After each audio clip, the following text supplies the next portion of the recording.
I introduce tonight's very special speaker, I wanted to give you some backstory on this event. First of all, September is National Pediatric Cancer Awareness Month. Also, as pink is the color to breast cancer awareness, gold is the color to pediatric cancer awareness, thus the name, Touch of Gold Gala. And there you go there. Our guest speaker tonight comes to us from Maryland. And I had never met him before today, but discovered we had something important in common. Both of our wives are named Tammy. However, it's great. His family has 6 children, 5 of who are adopted, whereas my Tammy and I only have 2 children and lots of pets.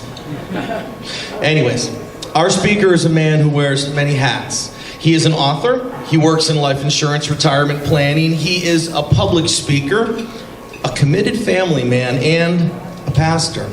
Also, he serves on the board of directors of the Children's Cancer Foundation, the American Red Cross, and the Strong Hope Foundation. In fact, I believe we will all glean something wonderful from him tonight. If you would, please welcome John W. Carver.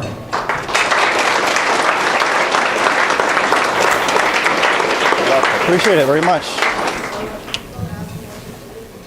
How y'all doing tonight? Great. Oh, come on, you can do better than this. How y'all doing tonight? That's what I'm talking about.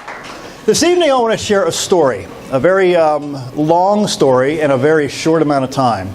And at the end of the story, I want to express some gratitude from our family and my daughter specifically about what you do. The story tonight is about my little girl named Juliana. Some of you know of her, some of you have met her, some of you have seen her online.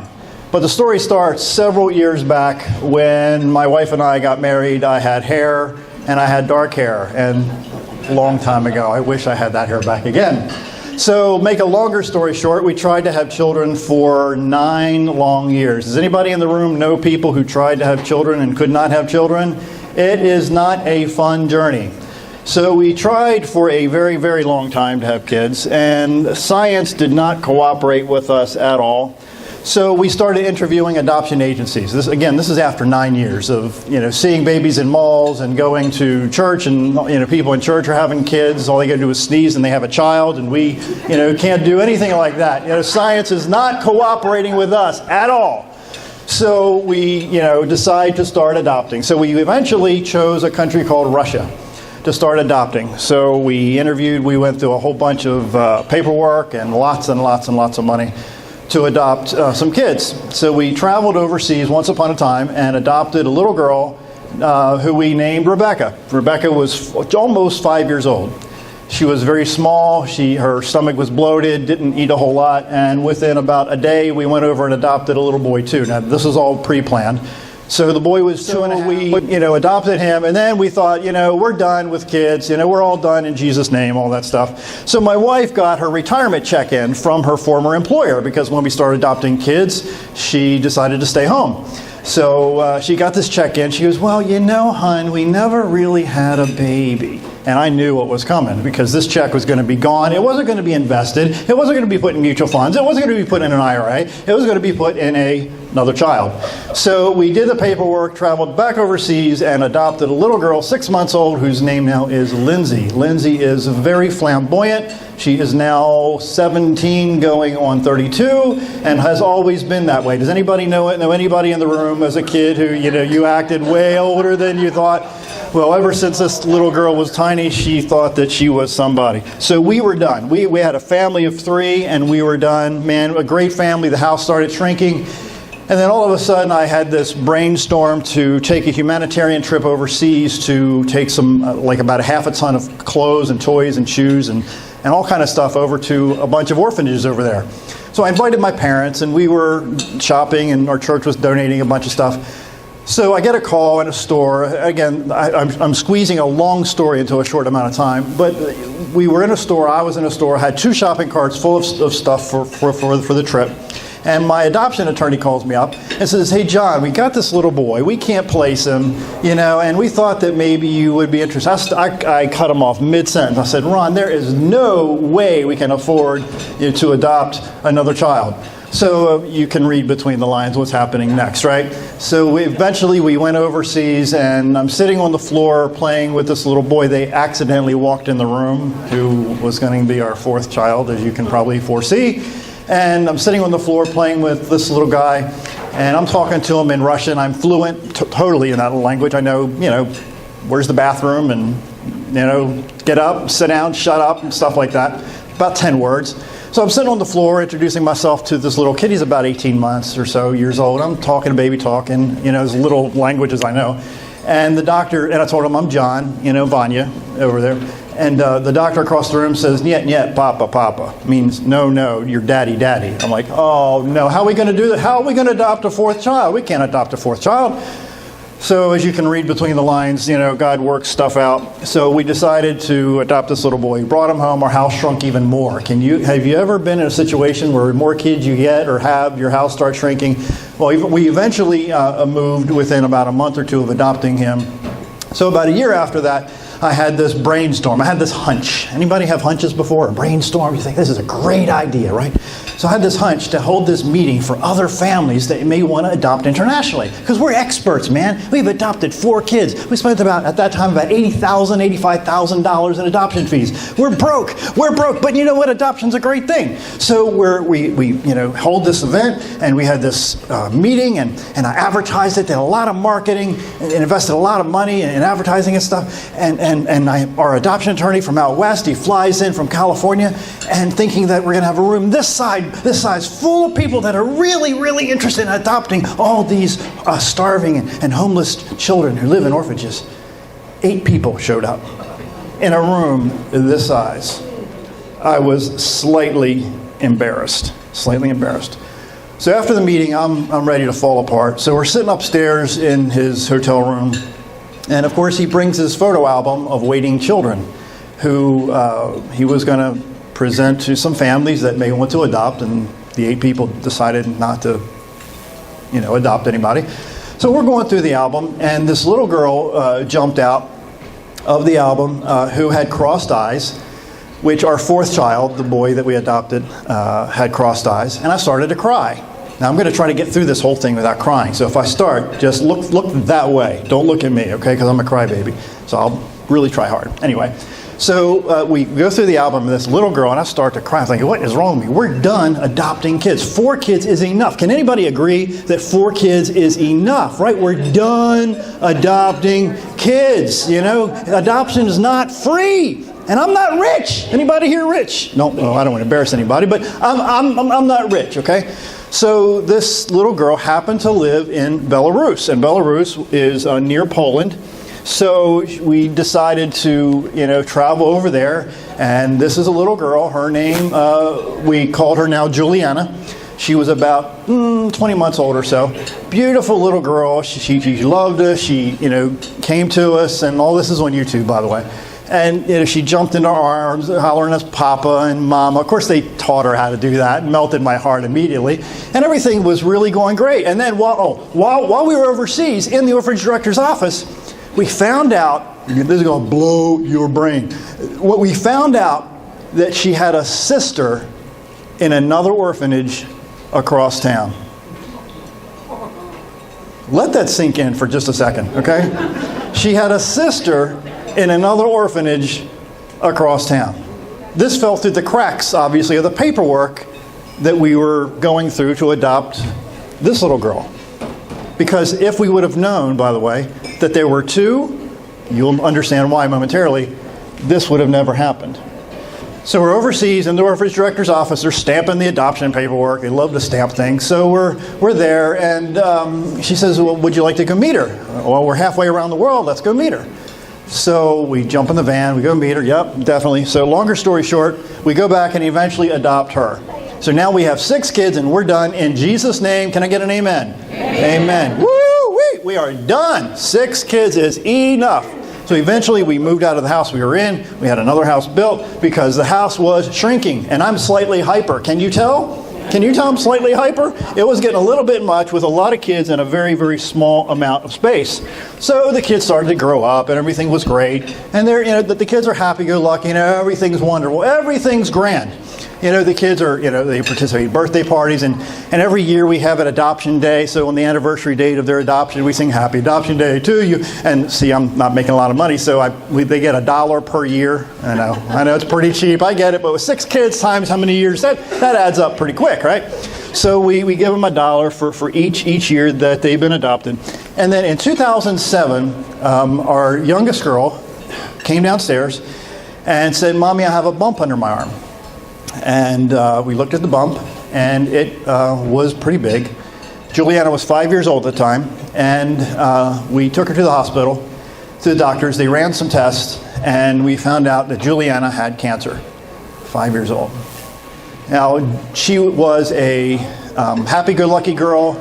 She would climb the file cabinets in her house from the outside. A wild child, okay? Smart as a whip, happy, great little kid. So she went through some horrific treatment. These are the burns that she got in treatment. That's not something that I share with everybody, but you have to understand that this disease is brutal. It literally tears kids' lives apart. So she went through that for a good year. And her attitude was always happy. She's 5 years old. She doesn't know what cancer is really. She knows she's sick and she had a boo-boo, and Dad and Mom are going to try to make it better, right? So she was always happy. Folks loved her. She was in the hospital a whole lot. I hope this works. So let's see if the next part will work. There we go. All the things people are giving you, Julie. Oh, wow. I love your doggy. Hey, I'm trying to make that. I need that puppy. I'm getting a video of you.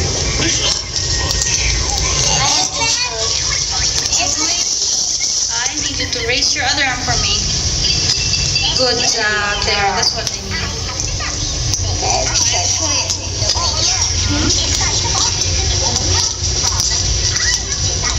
Awesome, Julie. So that's an example. That's an example of the attitude that she had. So she went through treatment, lost a tremendous amount of weight. A year and a half after that, we started to notice a bump starting to form in her right leg. Guess what? Was back again. Cancer was back again. So she went through a barrage of treatment, and I don't know why, but she only lost the hair on the top of her head. So she was happy. She had hair. She thought that was a good thing. So she went through a lot of treatment, got really, really sick, threw up an awful lot, as you can assume, but yet her attitude was always, always, always good. Pretty hot. Getting ready to leave the hospital after spending the night. How you doing? Good. Hey, how's your tummy? So?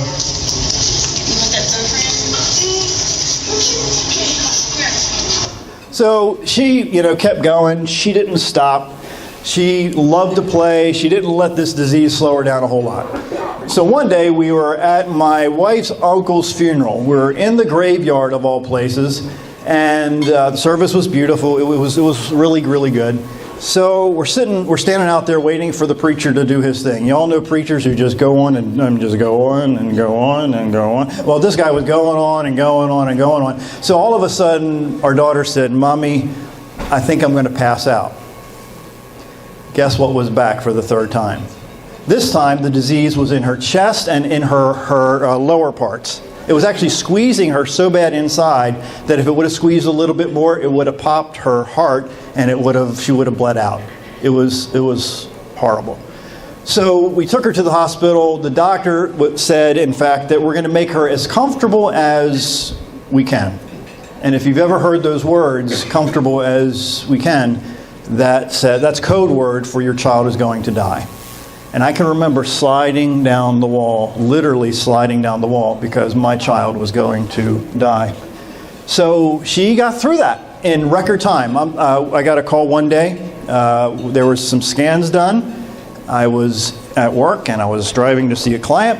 And the doctor called me, and this is about 3 months after the effects took over and treatment. She lost her hair again. He goes, John, we did the scans, and we can find no disease. After 3, I said, repeat that again? I had to stop the car, pull over. No disease.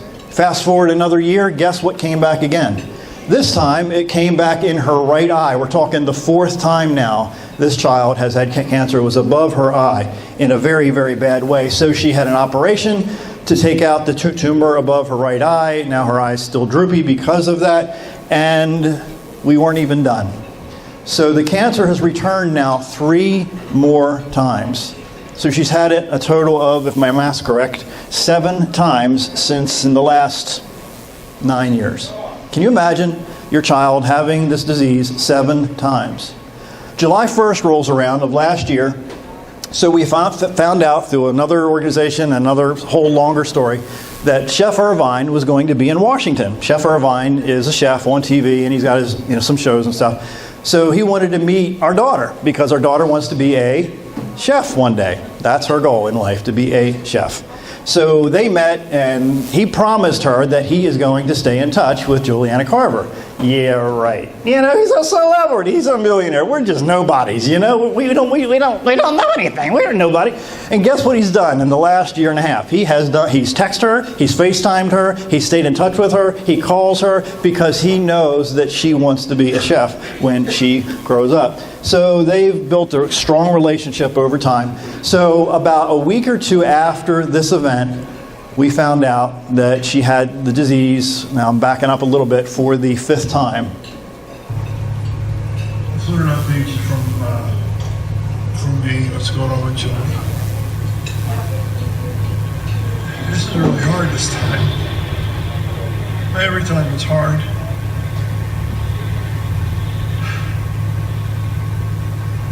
I just don't know why it's going on again.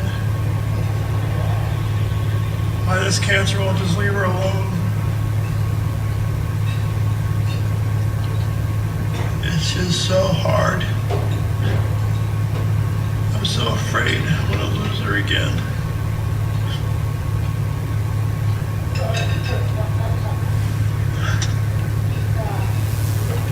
It's just hard.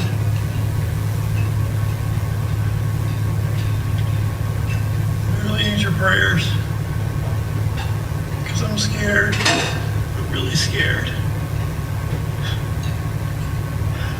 So you can kind of get a feel for the emotion when your child is stuck with a disease. So we found out within a month of this date that she may be eligible for a bone marrow transplant. But the problem was the bone marrow has to come from a parent. She's our adopted daughter. It wouldn't be a match. So the aggressive, hyperactive guy that I am, I emailed the embassies, the consulates, in a few different places. Longer story short, we were able to find the birth mother of Juliana. The cancer came back the end of last year for the 6th time as we were trying to schedule this transplant. So Juliet, we found her birth mother. She was flying in earlier in the year. A week before the transplant was to happen, we found out that Juliana got cancer again for the 7th time. She was so close to having that transplant that could potentially save her life. And she just cried and sat on her mom's lap and just cried and cried. So eventually, at the end of April of this year, the birth mother, they froze the marrow, thank God, and we were able to fly the birth mom in, and she met her daughters, her birth daughters that she hadn't seen in many, many years. Great story behind that. So the transplant happened, and the after effects of this transplant were horrific. Our daughter gained about 20 pounds in fluid. She now has stretch marks as if she had a child. It's brutal. It was a very horrible experience. So during this time, she was hemorrhaging. So she had about 98 transfusions from, what's the date on there? From April through this month so far. She'll probably get more blood in 2 days or 3 days. Longer story short, she has been through stuff that most of us have nightmares about. Now here's where it gets tricky for me. And this is kind of like the whole theme of my talk here tonight. You see, I was raised in the church. Since I was 2, I was raised in the church. I started to run a church in 94. And, when cancer keeps attacking your child, at least in my case, I get really angry. You can kind of explain that in different ways, but let's just keep it nice. I get really angry. The hawk wants to come out and really wants to hurt people and do bad things because it keeps attacking my child. So there came a time, that I, would pray and pray and pray, and to me at least, God chose not to heal our daughter. Now, all during this time, with Cole's Foundation's help and just me trying to get prayers from other people, I felt that the prayers of other people, to be very candid and blunt, kept me, sane is probably a strong word, but kept me moving forward.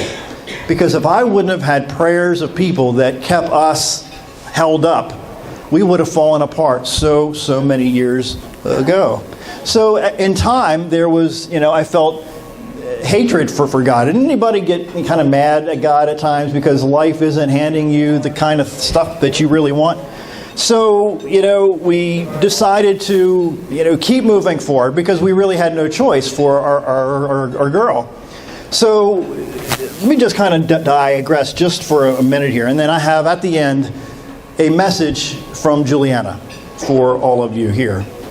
In the Bible, there's a text called the 23rd Psalm. I just want to share it, and then I want to pause at a certain part of that text. It says this, quote, "The Lord is my shepherd, I shall not want." It says, He makes me lie down in green pastures. He leads me beside still waters. And may I insert something here, through people like you that give us peace in very difficult times.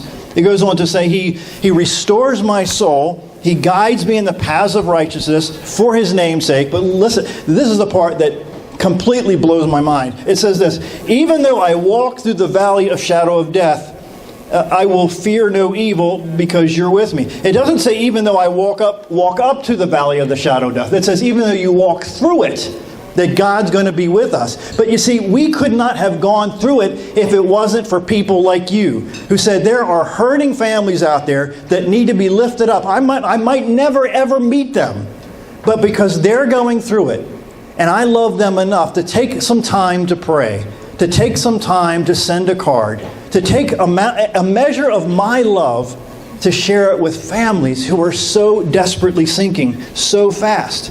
I don't understand why children get sick and die. I just don't get it. I hate it with every ounce of humanity I have in me.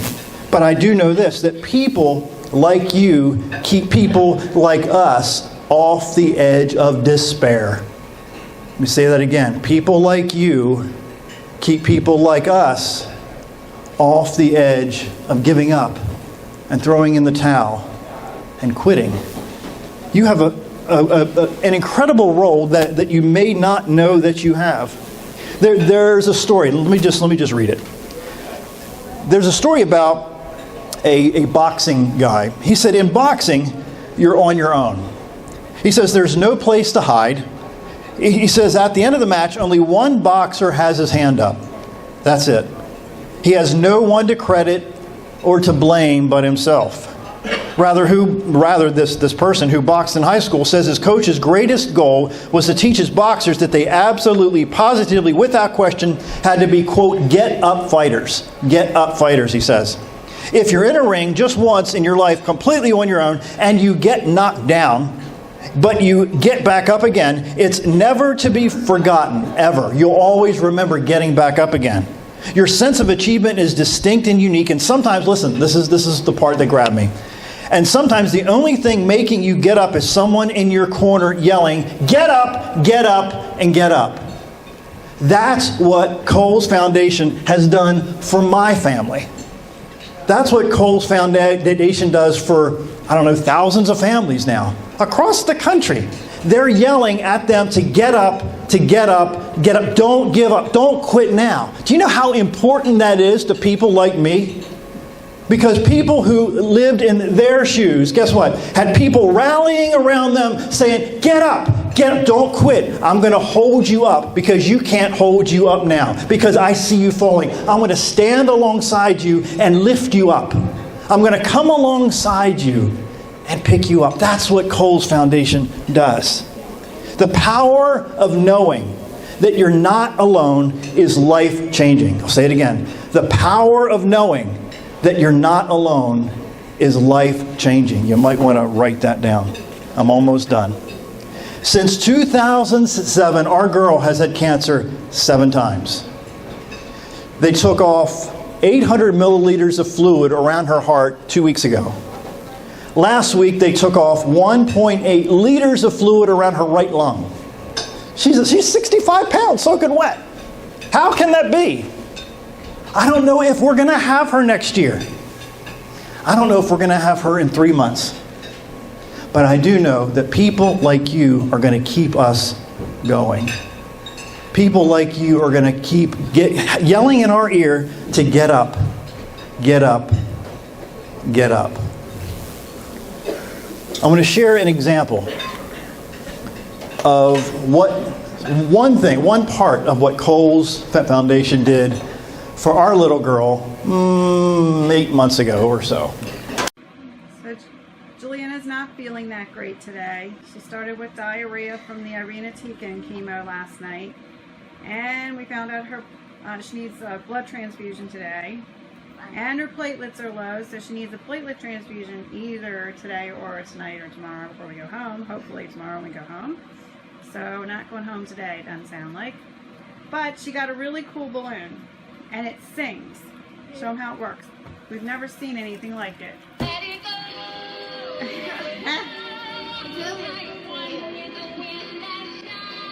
don't know how they did that. Yes. And it's from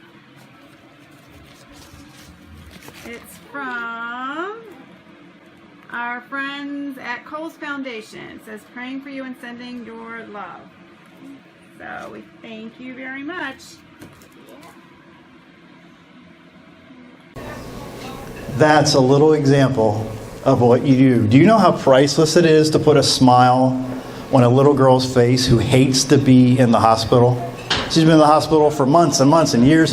But that balloon, that song, put a little smile on my baby girl's face. I can't thank you guys enough for that. If you want to follow her story, you can follow her online. There's a card on your little setting there. You can follow her. She has a quote that she was maybe 4 years ago. We were down in Florida, and she loves to fish, by the way. She loves to fish. It was getting dark. It was my son Tim and I and Juliana out there fishing. I said, Julie, it's getting really dark. Maybe we need to go in. So she says, no, Daddy, I'm going to catch a fish. I said, okay. So time goes on. I said, Julie, I think we really need to go in. She looks to her left. Of course, I video everything. She looks to the left and says, Daddy, I'm not a giver-upper. I'm not a giver-upper. Cole's Foundation helps us not be giver-uppers in the worst of times. I want to end with a thank you from Juliana. Nobody in the organization has seen what I'm about to share, but it's a thank you from our daughter to all of you. Hi, I'm Juliana Carver, and I just wanted to thank all of you out there for praying for me and my family, because I've been going through so much in the past 9 years, and we've just got a transplant a while ago, and we just couldn't have made it this far without you. So your prayers really help and mean a lot. So thank you so much for praying for me. It means a lot. Thank you for planting seeds in our hearts and our lives. I can't thank you enough. Thank you.